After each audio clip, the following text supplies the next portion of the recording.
Mumbai cricket असोसिएशनमध्ये जे आल्यानंतर जे प्रत्येकाला करावं लागतं, मैदान कार्यकर्ता किंवा कुठल्या तरी एका सब कमिटीतनं सुरुवात करून मग आता म्हणजे रिफॉर्म्स यायच्या आधीपासूनचं जे कल्चर आहे, सुरुवात कशी झाली? एक तर शाळेपासनं अभ्यास आणि क्रिकेट हे दोनच विषय मी शिकलो. आमच्या वरळीत अनेक असे क्रिकेट क्लब्स आहेत जे असोसिएशनशी ॲफिलेटेड होते. त्यांच्या माध्यमातून संघाला एकत्र ठेवण्यासाठी किती अवघड जातं? ज्या सुखसुविधा त्यांना ज्या क्रिकेट रिलेटेड लागणार असतील, ऑन ग्राउंड असतील, ऑफ ग्राउंड असतील, क्लब्स, मैदान क्लब्स, क्लब सेक्रेटरी, इन्फ्रास्ट्रक्चर असेल, म्हणजे एवढे पार्ट्स आहेत असोसिएशनचे. कोच असेल, कॅप्टन असेल, प्लेयर्स असेल, रेफरी असेल, अंपायर असेल, काय हवं नको असेल, हे मॅनेजरचं रोल राहतो आणि त्याचा आउटकम हा चांगला येतो. MCA नॉलेज सेंटर म्हणजे नक्की काय हे सांगाल का? बघा, आज जे प्लेयर्स मुंबईसाठी किंवा भारतासाठी किंवा जे वेगळ्या वेगळ्या फॉर्मॅटचे जे क्रिकेट फॉर्मॅट्स आहेत तिकडे जे खेळू नाही शकत, कारण शेवटी आज आपल्याकडे हजारो मुलं रजिस्टर्ड आहेत, त्याच्यातले फक्त 15 प्लेयर्स सिलेक्ट होतात. पण BCCIचं म्युझियम आधी होणार का MCAचं म्युझियम आधी होणार आहे? जर मुंबईचा जर इतिहास बघितला तर भारताचा इतिहास कम्प्लीट होऊ नाही शकत आणि येणाऱ्या काळात जगाच्या क्रिकेटच्या इतिहासामध्ये मुंबईचं एक मोठं स्थान असणार. तर ते स्थान क्रिएट करण्याचं काम आपण म्युझियमच्या मार्फत लोकांपुढे, तरुण पिढीपुढे घेऊन जाण्यासाठी आज आम्ही कामाची सुरुवात केली. की जे क्रिकेट बदलतंय त्याच्यात रणजी ट्रॉफी म्हणजे सर्वस्व नाही.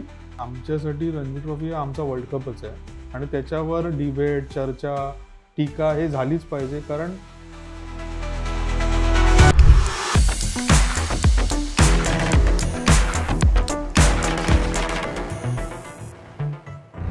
नमस्कार, कट्ट्यावरच्या गप्पांच्या आजच्या विशेष भागात तुम्हा सगळ्यांचं पुन्हा एकदा स्वागत. मी बसलेलो आहे मुंबई क्रिकेट असोसिएशन या एका अत्यंत मान्यवर संघटनेच्या अध्यक्षांच्या केबिनमध्ये आणि माझ्याबरोबर आहेत खुद्द अध्यक्ष अजिंक्य नाईक. स्वागत आहे तुमचं स्पोर्ट्स कट्ट्यावर. अजिंक्य नाईक यांच्याशी कट्ट्यावरच्या गप्पा आपण बरेच दिवस प्लॅन करत आहोत, अखेर योग जुळून आलाय. आणि अजिंक्य, सुरुवातीला मला तुम्हाला एक प्रश्न विचारायचा आहे.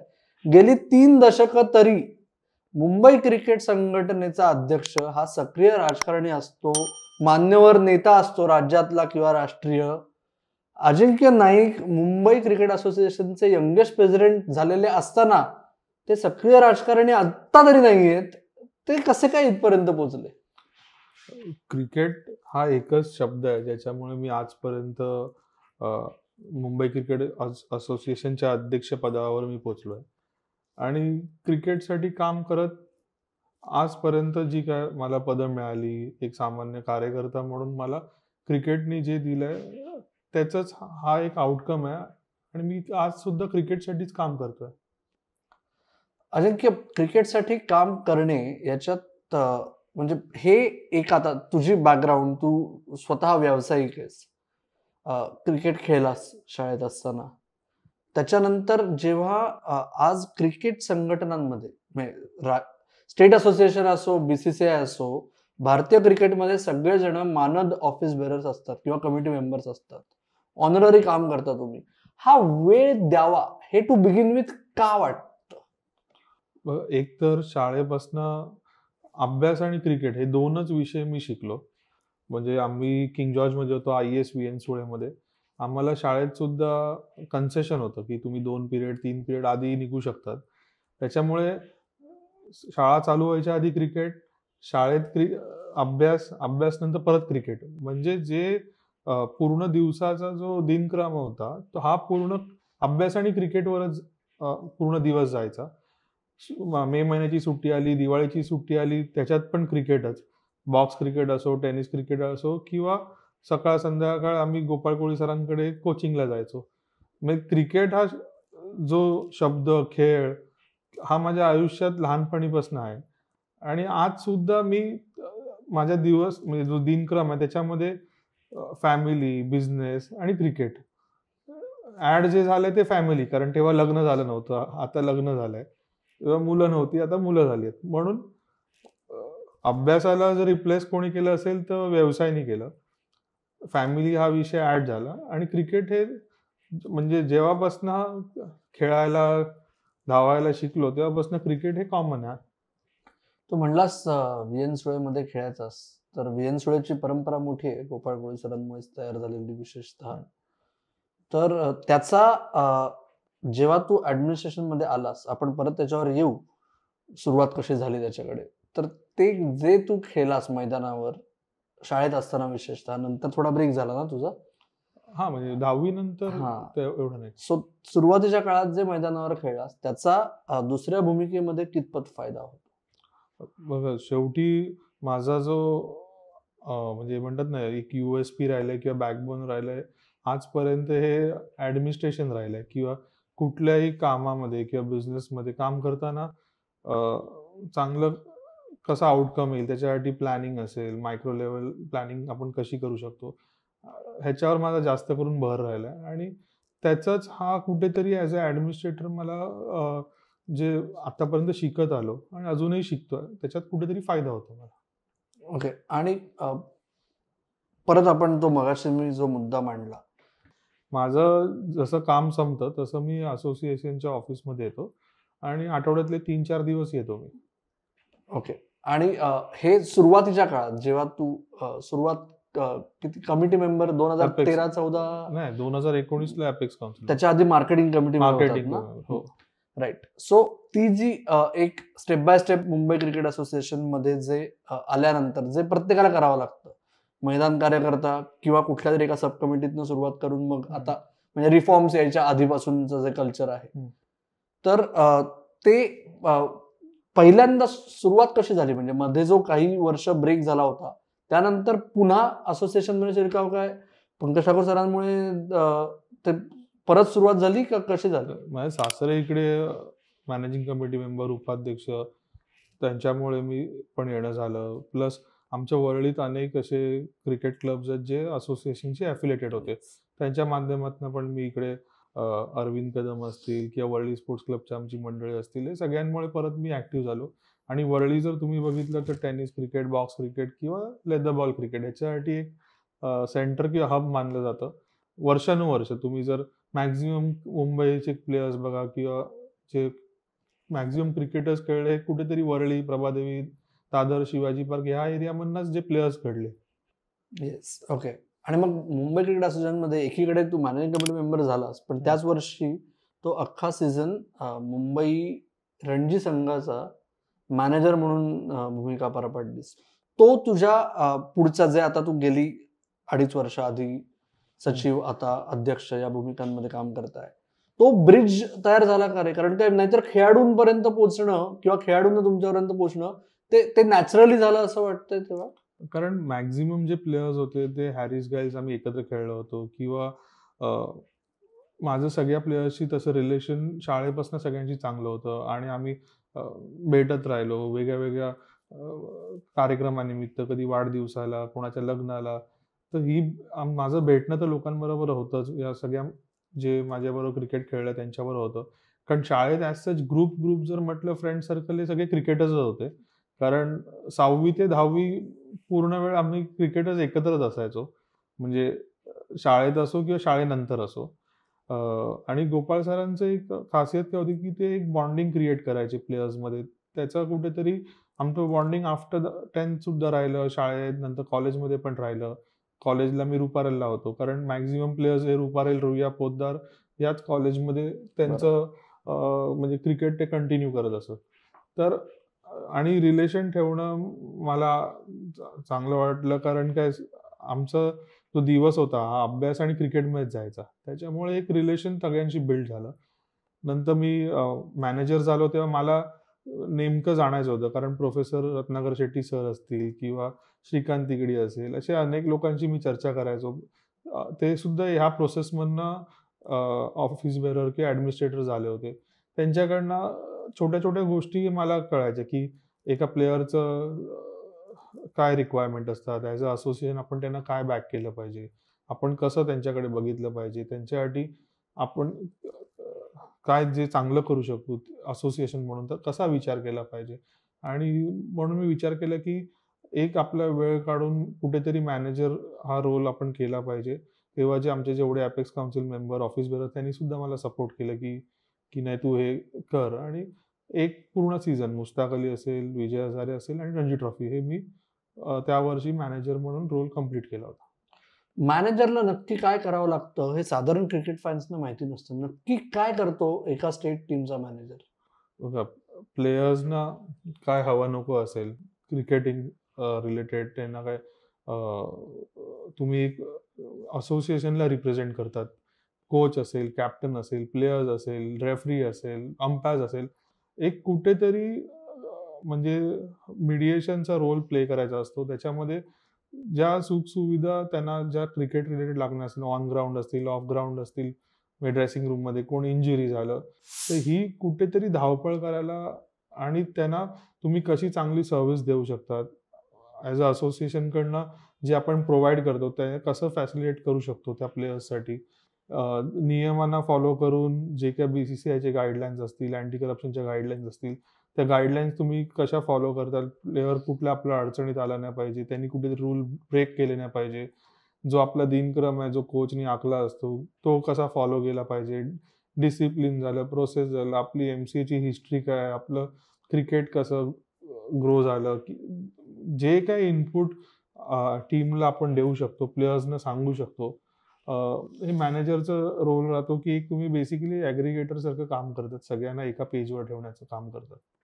त्या वर्षी संघाची कामगिरी फार चमकदार झाली नव्हती.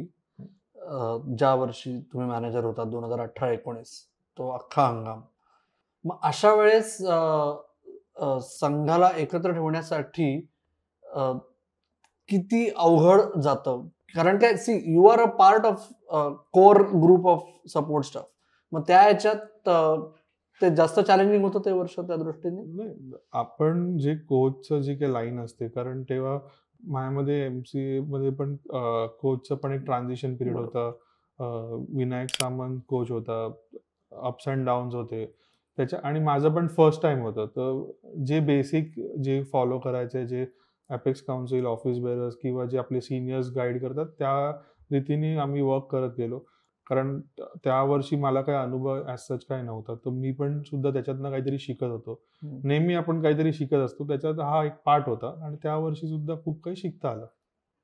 त्या वर्षीचं मला एक मॅच आठवते, तो काय तुम्ही ट्रेक केला होता धरमशाळेत, कारण मॅच ऑलमोस्ट वॉशआउटच होत होती मॅच. सरफराजने 100 केलेले, 200. फर्स्ट इनिंग काहीतरी तेवढेच झाले. तिकडे वेदर खराब झालं, नंतर पाऊस आला, मग एक टीम बॉन्डिंग ऍक्टिव्हिटी म्हणून सगळ्या प्लेयर्सनी ट्रेक केलं आणि ती मॅच झाली नव्हती. आणि त्या वर्षी असे खूपशा मॅचेस मध्ये अप्स अँड डाऊन झालं म्हणून आपण क्वालिफाय होऊ शकलो होतो. Yes, okay. तेव्हा सुरुवात झाली एपेक्स काउन्सिलमध्ये. त्याच्यानंतर 2022ची निवडणूक आली. मुंबई क्रिकेट असोसिएशनच्या निवडणुकीत कुठल्याही उमेदवाराला आतापर्यंत एवढी मतं मिळाली नाहीत. ती अजिंक्य नाईक यांना सचिव पदाच्या निवडणुकीत मिळाली. पण अजिंक्य नाईक सुरुवातीला एका ग्रुपमध्ये होते आणि निवडणूक होईपर्यंत ते दुसऱ्या ग्रुपमध्ये गेले होते. ते नक्की काय झालं तेव्हा? मी दोन्ही ग्रुपमध्ये होतो. मी कुठल्याच ग्रुपमध्ये गेलो नाही किंवा एक्झिट घेतलं नाही. दोन्ही ग्रुपमध्ये होतो. दोन्ही ग्रुप, एक ग्रुप तर ओरिजिनली आम्ही जिकडनं कंटेस्ट करणार होतो, दुसऱ्या ग्रुपला वाटलं की यांना सपोर्ट केला पाहिजे म्हणून त्यांनी मला सपोर्ट केला. ज्यांनी मला सपोर्ट केला त्यांचं खरं तर मी धन्यवाद करीन की त्यांनी माझ्यावर विश्वास ठेवला त्या वर्षी आणि म्हणून निवडून आलो. बाकी असं मी कुठल्या ग्रुपमध्ये गेलो, बाहेर पडलो असं काहीच नव्हतं. ओके. गेल्या 2 वर्षात आपण बघितलं, आता दुर्दैवाने अमोल काळे अध्यक्ष जेव्हा तुम्ही सचिव झालात तेव्हा त्यांचा दुर्दैवी अकस्मात मृत्यू झाला काही महिन्यांपूर्वी. पण तुम्ही दोघांनी मिळून मला आठवतंय त्या निवडणुकीच्या आधी अमोल काळेंचा मी मुलाखत घेतली होती द हिंदूसाठी. तेव्हा त्यांनी सांगितलं होतं की मला क्रिकेटर्सचा जो ट्रान्झिशन पाथ आहे, की क्रिकेट खेळणं संपत आलं किंवा मैदानावर आता पुढे काय हे प्रश्न पडले, तर मला त्यांना क्रिकेटशी निगडीत एक स्ट्रक्चर तयार करायचं आहे, जे आता गेल्या 2-3 महिन्यांमध्ये एकामागून एक नवीन ज्या तुमच्या घोषणा आहेत आणि जे इनिशिएटिव्ह सुरू झालेले आहेत. तर ओव्हरऑल तुमची आणि तेव्हाच्या अध्यक्षांची विजन काय होती? विजन काय बघा, जेव्हा तुम्ही कुठल्याही एका असोसिएशनवर किंवा कुठल्याही बॉडी किंवा तुमच्या कुठल्याही बिझनेसमध्ये एका पेजवर तुम्ही सगळे येतात, जर त्या संघटनेला तुम्ही अपग्रेड करू शकला नाही, तुमचं विजन काहीतरी दाखवू शकला नाहीत किंवा नवीन नवीन योजना ज्या क्रिकेटर्सना, क्लब सेक्रेटरीजना, छोट्यातल्या छोटा जो कंपोनेंट असतो त्या लोकांना जर याचा फायदा होत नसेल, तर ते पद आणि घेऊन तुमचं ऍक्च्युली नुसतं एक व्हिजिटिंग कार्ड पुरतं पद राहतं. पण अमोलजींचं आणि आमचं विजन हेच होतं की आपण कसं हे पूर्ण एक सर्कल कम्प्लीट करायचं, कसं आपण अपग्रेडेशन ऑफ आर क्लब्स, मैदान क्लब्स, क्लब सेक्रेटरी किंवा आपले इन्फ्रास्ट्रक्चर असेल, म्हणजे सगळे जे स्टेक होल्डर्स आहेत किंवा जेवढे पार्ट्स आहेत असोसिएशनचे, त्या सगळ्या पार्ट्सना आपण थोडं थोडं टच करून कसं अपग्रेड करता येईल. आणि त्याचाच आज रिझल्ट जर तुम्ही बघितलं, ही कुठेतरी प्रोसेस आम्ही स्टार्ट केलेली लास्ट 2 वर्षापासून, आणि त्याचा आउटकम हा मी पॉझिटिव्हली विचार करतो की हा चांगला येतोय. ओके. एक गोष्ट तुमच्या पहिल्या टर्ममध्ये जेव्हा तुम्ही मॅनेजिंग कमिटीत होतात, तेव्हा एक होतं की कोविड तर होताच, पण प्लस विशेषतः एमसीए एपेक्स काउन्सिल, जे रूढार्थाने आपण सगळे मॅनेजिंग कमिटी म्हणतो, त्याच्यात थोडे जास्त डिफरन्सेस होते आणि ते चव्हाट्यावर येत होते की जे गेल्या 2.5 वर्षात कमी झालंय ते इंटेन्शनली झालंय का नॅचरली झालंय? बघा, एमसीए एक फॅमिली आहे. फॅमिलीमध्ये अप्स अँड डाऊन्स असतात, आणि मी तर डाऊन्स पण पॉझिटिव्हली विचार, त्याच्यातनं तुम्ही काहीतरी शिकत येता. आणि त्यात जे आम्ही शिकलो 2019 ते 22, त्याच्यात आम्ही कुठेतरी ओव्हरकम केलं आपले जे अप्स होते किंवा आपले जे चांगले क्वालिटीज होते प्रत्येकामधले, आणि आपलं जो हिस्ट्री आहे, आपली जी लिगेसी आहे, ती कशी आपण चांगलं करण्यासाठी एनर्जी त्याच्यात युटिलाइज करू शकू, त्याचा प्रयत्न केला, आणि आतापर्यंत त्या प्रयत्नांना यश आलं. सो 2022 पासून आतापर्यंत, ओके, ते जे इनिशिएटिव्ह सुरुवात झाली, प्लॅनिंग सुरुवात झाली, गेल्या 6 ते 8 महिन्यात तुम्ही अध्यक्ष झाल्यापासून घोषणांमध्ये वाढ झाली आहे, ते ऍक्च्युअली प्रत्यक्षात यायला सुरुवात झाली आहे. नाही, घोषणा 2 वर्षापूर्वी झालेल्या, आता उलट प्रत्यक्षात त्या येत आहेत. म्हणजे गोष्टी तुम्ही जर बघितलं, जर तुम्ही क्वार्टर वाईज किंवा 6 मंथली जर बघितलं, आम्ही जी गोष्ट म्हटले, एकाच दुसरी, म्हणजे 10 पैकी एकाच दुसरी गोष्ट पेंडिंग आहे, पण ती पण सुद्धा आमची टेन्युअर संपेपर्यंत आम्ही कम्प्लीट करू. ओके. बऱ्याचशा आपल्या स्पोर्ट्स कट्टाचे जरी क्रिकेट आपले नर्डी जे व्ह्युअर्स आहेत आणि लिसनर्स आहेत त्यांना तर माहिती आहे, पण सामान्य क्रिकेट फॅनसाठी एमसीए नॉलेज सेंटर म्हणजे नक्की काय हे सांगाल का तुम्ही? बघा, आज जे प्लेयर्स मुंबईसाठी किंवा भारतासाठी किंवा जे वेगळ्या वेगळ्या फॉर्मॅटचे जे क्रिकेट फॉर्मॅट्स आहेत तिकडे जे खेळू नाही शकत, कारण शेवटी आज आपल्याकडे हजारो मुलं रजिस्टर्ड आहेत, त्याच्यातले फक्त 15 प्लेयर्स सिलेक्ट होतात. पण ज्यांनी आपलं आयुष्य, म्हणजे शाळेच्या शिक्षणपासून कॉलेजच्या एज्युकेशनपासून पूर्ण क्रिकेटमध्ये वेळ दिला, एक पॉइंट नंतर ते विचार करतात आता मी नेक्स्ट काय करू. सध्या सरकारी नोकऱ्या नाही आहेत, सध्या तरी MNCs मध्ये नोकऱ्या आहेत, ते पण कॉन्ट्रॅक्ट बेसिसवर नोकऱ्या आहेत. पण त्या माणसाचं आयुष्य 0 होऊन जातं की त्याला आता नेक्स्ट काय, मी आता मुंबईसाठी खेळू नाही शकत, भारतासाठी खेळू शकत नाही किंवा अदर फॉर्मॅट्समध्ये कुठेच खेळू नाही शकत, तर आता मी नेक्स्ट काय करू. पण आज कुठेतरी या क्रिकेट स्पॉटमध्ये प्रोफेशनलिझम आलंय, कुठेतरी एक स्ट्रक्चर आलंय, आणि त्या स्ट्रक्चरमध्ये एक फिल इन द ब्लँक्स भरायचं काम आम्ही आज केलंय. कारण शेवटी नॉलेज सेंटरमधनं काय येणार आहे, आज आम्ही क्युरेटर्सचा विचार केला की चांगले विकेट्स बनले पाहिजे. कारण आज मी जे क्युरेटर्सचे जे रिक्रूट किंवा जे ॲप्लिकेशन्स होते ते बघितले, MA केलेले, कोणी त्याच्यामध्ये रिसर्च करून, म्हणजे महिला पण होत्या याच्यात पार्टिसिपेट केलेल्या, म्हणजे शिक्षित लोक. म्हणजे आज एक वानखेडेचाच माळी ग्रॅज्युएट झालाय, त्यांनी स्वतःला कुठेतरी अपग्रेड केलाय, त्यांनी सुद्धा ही कोर्स अटेंड केला. तर असे जे स्वतःला अपग्रेड करून कुठेतरी शिक्षणाचा राईट वापर करून वेगळ्या वेगळ्या क्षेत्रांमध्ये, क्रिकेटमध्ये जे पार्ट्स आहेत त्याच्यामध्ये येण्यासाठी जे ट्राय करतात, त्यांना आम्ही एक प्लॅटफॉर्म क्रिएट केला आहे. आज तुम्ही ॲनालिस्ट बघा, ॲनालिस्ट आधी स्कोरर ॲनालिस्ट बनायचे, आता मी बघितलं कॉम्प्युटर इंजिनिअरिंग IT केलेली मुलं सुद्धा ॲनालिस्टच्या प्रोग्राममध्ये त्यांनी पार्टिसिपेट केलं. किंवा अंपायर्स, आधी आता अनिल दांडेकरांचं उदाहरण घ्या, ते CA बाय प्रोफेशन, पण ते अंपायरिंग करतात. असे अनेक प्रोफेशनल जे आहेत वेगळ्या वेगळ्या क्षेत्रातले, म्हणजे डॉक्टर्स असतील, इंजिनियर्स असतील, आज कुठेतरी क्रिकेटची आवड. आज एक मुलगा आहे डॉक्टर स्वप्नील दाभोळकर म्हणून, तो MBBS आहे, पण त्याचं आवडीचं काम काय, हे लॉजिस्टिकचं काम करणं. तर मी त्याला हॅरिसच्या वेळी बघितलं, गाईल्सच्या वेळी बघितलं, किंवा इंटरनॅशनल मॅचेसच्या वेळी व्हॉलेंटिअरचं काम करताना बघितलं. पण त्याचं बाय प्रोफेशन तो MBBS आहे, MD साठी त्याला ऍडमिशन मिळालं. अशी वेगळ्या वेगळ्या प्रोफेशनची जी मुलं आहेत किंवा जे महिला पुरुष असतील त्यांना कुठेतरी आज क्रिकेटची आवड शाळेपासून असते, त्यांना कुठेतरी एंगेज व्हायचं आहे. आणि हा एक प्लॅटफॉर्म क्रिएट करायचं काम आज आम्ही MCA म्हणून अपेक्स काउन्सिलने डिसिजन घेतलं होतं 1 वर्षापूर्वी. आज फर्स्ट इयर कम्प्लीट झालं आणि आम्हाला याच्यातनं आमची एक बँक तयार झाली आहे.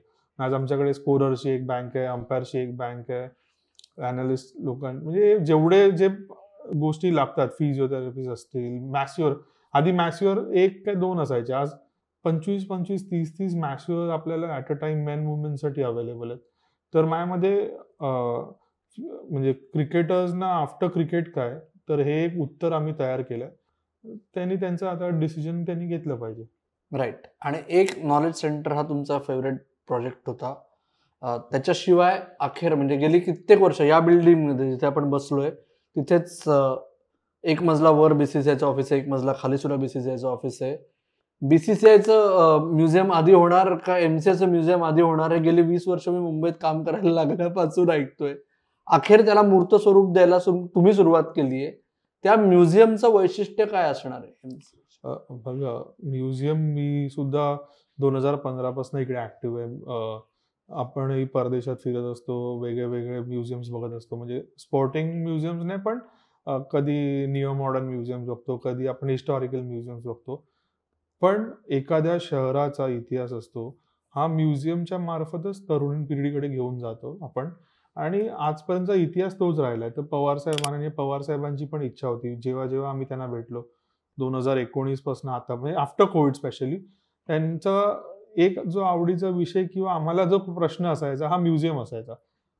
पण त्याच्यावर तेव्हा मी ऑफिस बेरर वगैरे नव्हतो, तर उत्तर आम्हाला तेवढं नाही, कारण आम्ही ॲज अ अपेक्स काउन्सिल चर्चा करायचो, विचार करायचो. आता अमोलजी असताना पण आमची याच्यावर खूप वेळा चर्चा झाली की आपण म्युझियम केलं पाहिजे. बॅक अँड फोर्थ आम्ही थोडं प्लॅनिंग केलेलं, पण कुठेतरी इम्प्लिमेंट करण्याची वेळ आली असं वाटलं. मधल्या काळात आम्ही गावस्कर सर वगैरे पवार साहेबांना भेटलो होतो. साहेबांची पण तेव्हा आमच्याशी चर्चामध्ये तेच आलं की कुठेतरी म्युझियम झालं पाहिजे. एवढं रिच हिस्ट्री आहे, प्लेयर्स आहेत, रणजी ट्रॉफी विन्स आपण जिंकलोय, मॅक्झिमम जे म्हणजे वर्ल्ड इव्हेंट्स म्हणता येईल हे वानखेडे स्टेडियमवर झालेत. मग आपला जर मुंबईचा जर इतिहास बघितला तर भारताचा इतिहास कम्प्लीट होऊ नाही शकत. आणि येणाऱ्या काळात जगाच्या क्रिकेटच्या इतिहासामध्ये मुंबईचं एक मोठं स्थान असणार. तर ते स्थान क्रिएट करण्याचं काम आपण म्युझियमच्या मार्फत लोकांपुढे, तरुण पिढीपुढे घेऊन जाण्यासाठी आज आम्ही कामाची सुरुवात केली आहे. याला डेडलाईन सेट केली आहे, कधीपर्यंत म्युझियम ओपन करायचं? जे PMCने आम्हाला एक टाइमलाईन दिली त्याप्रमाणे 15 ऑगस्ट आहे. पण वेळेत जर प्रोजेक्ट कम्प्लीट झाला, म्हणजे फर्स्ट वीक ऑफ ऑगस्ट पर्यंत वगैरे, तर माझ्यामध्ये ऑगस्ट सप्टेंबरमध्ये मुंबईकरांसाठी भारतातून वेगळ्या वेगळ्या ठिकाणीवरनं जे टुरिस्ट येतात किंवा क्रिकेट प्रेमी येतात त्यांच्यासाठी हे ओपन होईल. बरेचसे क्रिकेट फॅन्सचा विशेषतः एक मेजर पेट पीव असते, जे आय एम शुअर तुम्हाला पण फॅन्सनी सांगितलं असेल, मला खूप फॅन्स सांगतात, आपण जेव्हा बाहेर जातो तेव्हा मोठमोठ्या फुटबॉल स्टेडियमची टूर असते आणि भारतात आयकॉनिक क्रिकेट स्टेडियम खूप आहेत, पण तिथे आत जाणंच अवघड असतं सामान्य फॅनला. तर म्युझियम हा वेलकम प्रोजेक्ट आहेच. स्टेडियम टूर हे कधी एक्सपेक्ट करायचं मुंबईतल्या क्रिकेट फॅन? ह्याच्यात कसं आम्हाला हा ऍक्च्युली एक चांगलं तुमच्या कट्ट्यातर्फे एक चांगलं सजेशन आहे.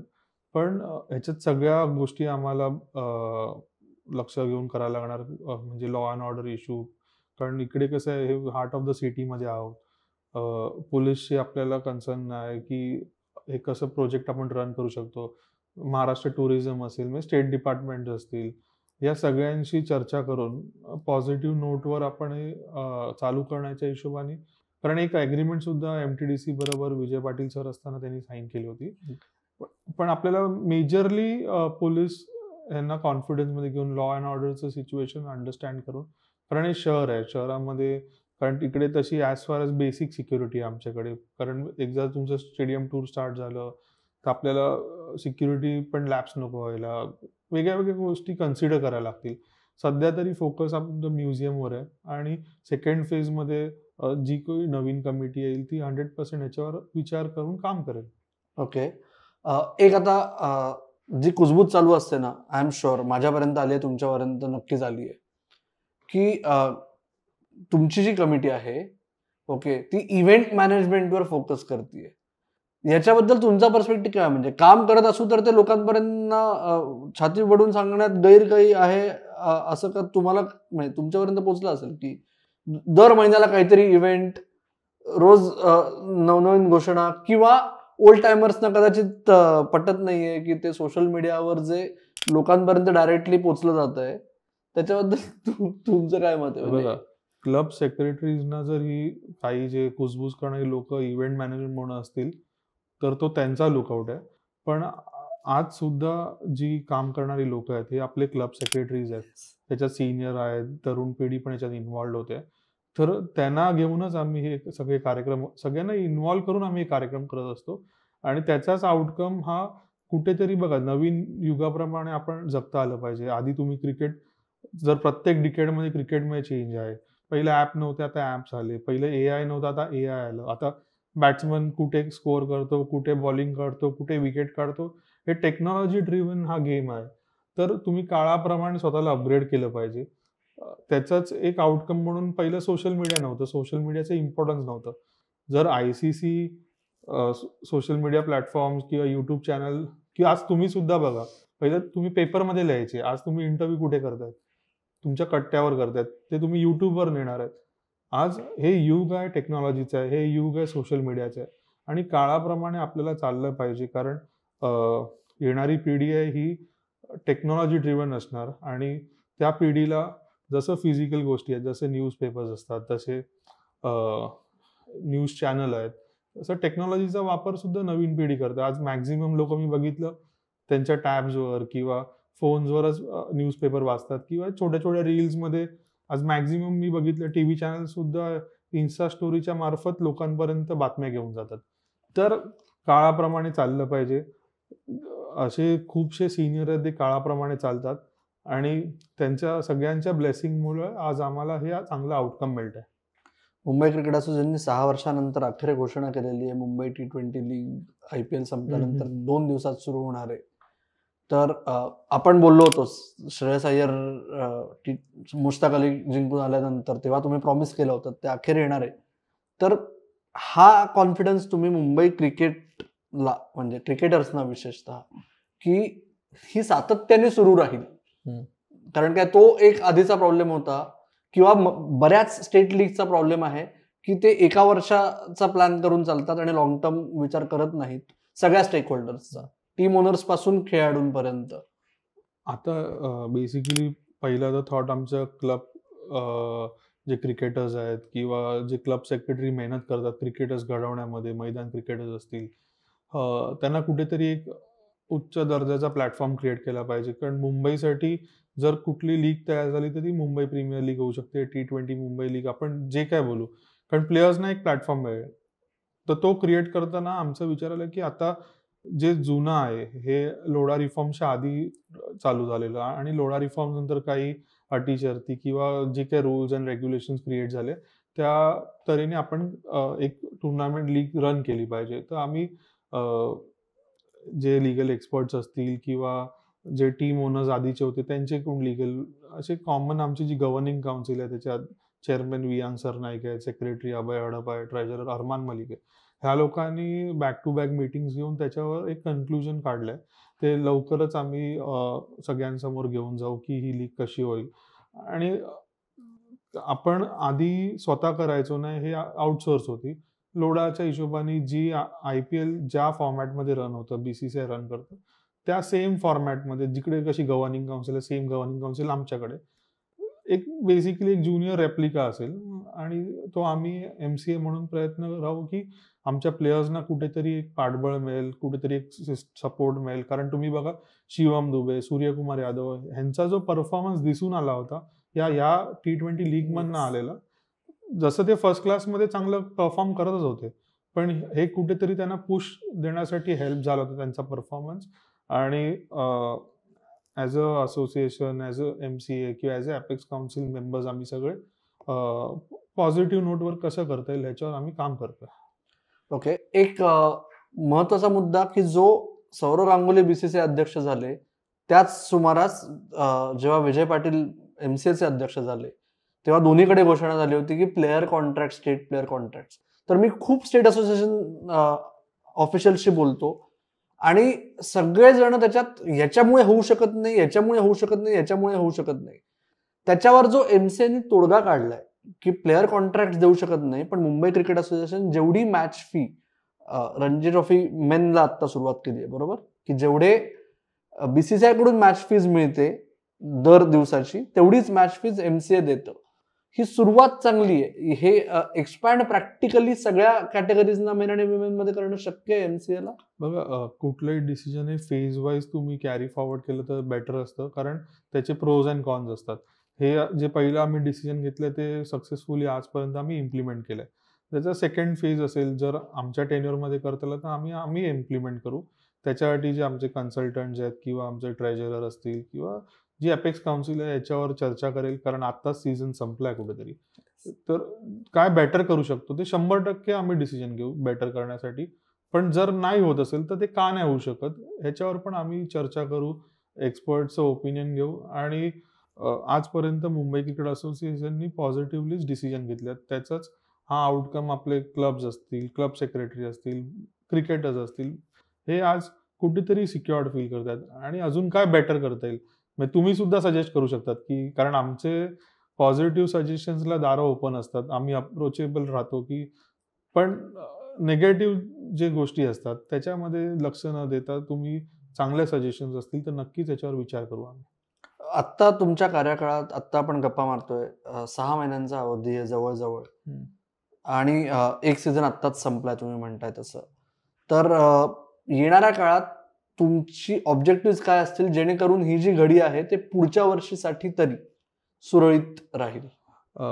जे आता आमचे क्रिकेटिंग सीझन रिलेटेड गोष्टी आहेत ते CIC आणि ते सगळं मायन्युटली ऑब्झर्व करतायत किंवा त्याच्यावर जे त्यांचे काही रिपोर्ट्स असतील ते आम्ही जाऊ. जवळच आता आमचं मुंबई प्रीमियर लीग येत आहे. असे अनेक जे असोसिएशन रिलेटेड गोष्टी असतील, IPL होणार आहे इकडे. आज नवीनच आम्हाला गव्हर्नमेंटनी, स्टेट गव्हर्नमेंट महापालिकेच्या मार्फत एक सॅटेलाइट अकॅडमी आम्हाला ठाण्यामध्ये दिली आहे, जी MCA ला लीजवर मिळाली 10 वर्षासाठी. ती पुढे जाऊन कंटिन्यू होईल. आझाद ओव्हल क्रॉसचे विषय, लीज रिन्युअलचा विषय, असे अनेक छोटे छोटे विषय आहेत. वानखेडेचं लीज रिन्युअल आहे. काही लायबिलिटी असतील, गव्हर्नमेंट लायबिलिटी, ते कन्सल्टंट्सकडनं आम्ही त्याच्यावर गायडन्स घेऊ. जे पेंडिंग इश्यू आहेत त्याच्यावर आम्ही काम करू.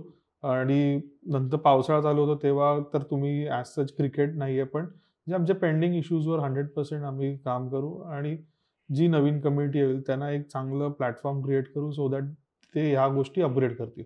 ओके. तुम्ही MCA पदाधिकारी झाल्यापासून आधी सचिव आता अध्यक्ष, जास्त चॅलेंजिंग काय आहे की तिकिटांसाठी थांबा बघतो म्हणून पोलाइटली लोकांना थांबवणे, का सिलेक्शनसाठी याचं थोडंसं बघा ना या लोकांना एंटरटेन न करणे? ऍक्च्युली जर प्रोसेस नीट असतील, जर ज्या ज्या कमिटीज आहेत ते नीट काम करत असतील तर चॅलेंजिंग ॲज सच काही नाही आहे. तुमचं बघण्याचा दृष्टिकोन प्रत्येक सिच्युएशनकडे हे खूप डिपेंड करतं. आणि मी जे प्रकारे बघतो किंवा as a apex council members आम्ही सगळे बघतो, तर ते पॉझिटिव्ह लाईन्सवर आम्ही बघतो. त्याच्यामुळे असं चॅलेंजिंग सिच्युएशन जरी आल्या असतील तरी पॉझिटिव्ह नोटवर त्या सुटतात. ओके.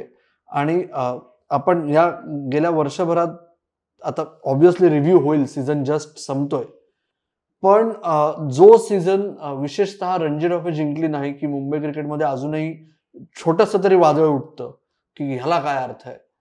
तर आजच्या मॅनेजिंग कमिटीला, आजच्या सिलेक्शन कमिटीला ही जाणीव नक्की आहे का की जे क्रिकेट बदलतंय त्याच्यात रणजी ट्रॉफी म्हणजे सर्वस्व नाही, ही समजूत, हे ऍक्सेप्टन्स स्वतःचा झालाय का सगळ्या इकोसिस्टम? नाही, आमच्यासाठी रणजी ट्रॉफी हा आमचा वर्ल्ड कपच आहे.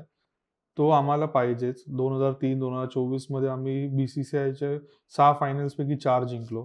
या वर्षी आतापर्यंत आम्ही 5 पैकी 3 जिंकलोय. एक अंडर 23 वुमेन्स बाकी आहे. तर रणजी ट्रॉफी मुंबई क्रिकेटमधल्या प्रत्येक स्टेक होल्डरसाठी वर्ल्ड कप सारखं महत्व आहे आणि त्याच्यावर डिबेट, चर्चा, टीका हे झालीच पाहिजे, कारण ती जर आली नाही तर अस्वस्थता माझ्यासकट सर्व मेंबर्सना होतं. ओके, जाता जाता तुम्ही स्पोर्ट्स कट्टाच्या माध्यमातून मुंबई क्रिकेटच्या किड्यांना किंवा फॅन्सना असोसिएशनच्या वतीने फॅन्ससाठी काय संदेश द्या? नाही, तुम्ही ज्या प्रकारे आजपर्यंत मुंबई क्रिकेट असेल किंवा क्रिकेट हा शब्द असेल याला जो सपोर्ट केला तसं तुम्ही करत राहा. जे बेटर तुमच्याकडे आम्ही घेऊन येऊ शकतो, दाखवू शकतो, करू शकतो, जे काय आम्ही एफर्ट्स म्हणजे मॅक्झिमम गोष्टी जे आम्ही तुमच्यापर्यंत घेऊन जाऊ शकतो ते पुढेही आम्ही करत राहू. मुंबई क्रिकेट असोसिएशन ही एक प्रोएक्टिव्ह बॉडी आहे, जिकडे डिसिजन्स घेतलेले मुंबई नाही, भारतात नाही, पूर्ण देशभरात फॉलो केले जातात.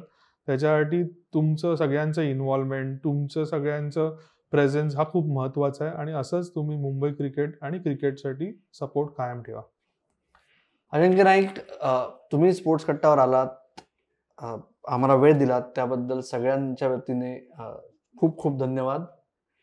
आणि सगळ्या कट्टेकरींची इच्छा असेल की यंगेस्ट MCA प्रेसिडेंट झाल्यानंतर आता लवकरच तुम्ही तुमच्या तरुणाईत, कारकिर्दीच्या तरुणाईत, क्रिकेट ॲडमिनिस्ट्रेशन असो किंवा वेगळं क्षेत्र असो, तुम्ही अशाच यशाची शिखर पादाक्रांत करत राहाल.